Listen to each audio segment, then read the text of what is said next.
Hello and welcome to Nyam Nyam. Let's make this Pinata Unicorn Cake. Smashing. Start with some silicone moulds and pipe in melted white chocolate.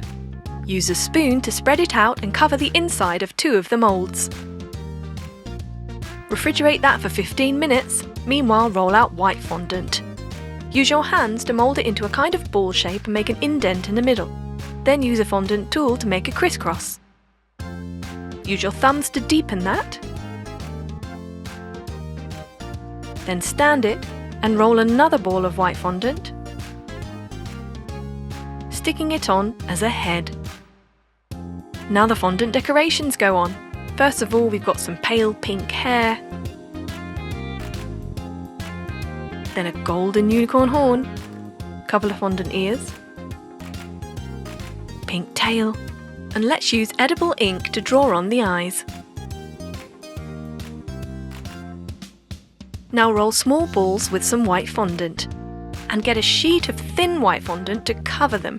We're going to press down using a tool, marking in all the shape of the balls underneath. Then cut off the excess and it's going to look like a cloud. We'll make a couple of those. Now here's your set white chocolate. Pop some jelly candies inside and then close it up with the other half. Pop that on top of your cake. Next, get a long piece of white fondant and wrap it around the ball. It's got some pearl sprinkles at the end.